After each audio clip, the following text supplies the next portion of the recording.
بسم اللہ الرحمن الرحیم۔ حضرت عبداللہ بن عباس رضی اللہ تعالیٰ عنہ روایت کرتے ہیں کہ حضور اکرم صلی اللہ تعالیٰ علیہ وسلم کا فرمان ہے کہ اگر میری امت کو اس بات کا علم ہو جائے کہ ماہ رمضان المبارک کے اندر کس قدر اللہ تعالیٰ اپنی رحمتوں کو نازل فرماتا ہے اور کس قدر نجات، بخشش اور مغفرت کے دروازوں کو کھول دیتا ہے، تو میری امت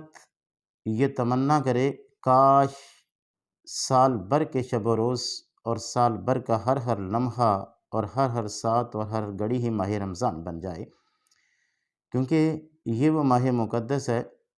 کہ اس ماہ مقدس کے اندر لِأَنَّ الْحَسَنَةَ مُجْتَمَعَةٌ وَالطَّاعَةَ مَقْبُولَةٌ وَالدَّعْوَةُ مُسْتَجَابَةٌ وَالذُّنُوبُ مَغْفُورَةٌ وَالْجَنَّةُ مُشْتَاقٌ لَهُمْ، کہ یہ وہ ماہ مقدس ہے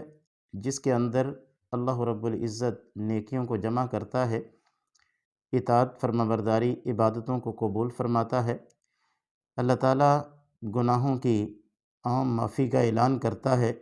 دعائیں اپنی بارگاہ کے اندر منظور اور مقبول فرماتا ہے، اور یہ وہ ماہ مقدس ہے کہ جس ماہ مقدس کے اندر میری امت کی جنت خود مشتاق ہوتی ہے۔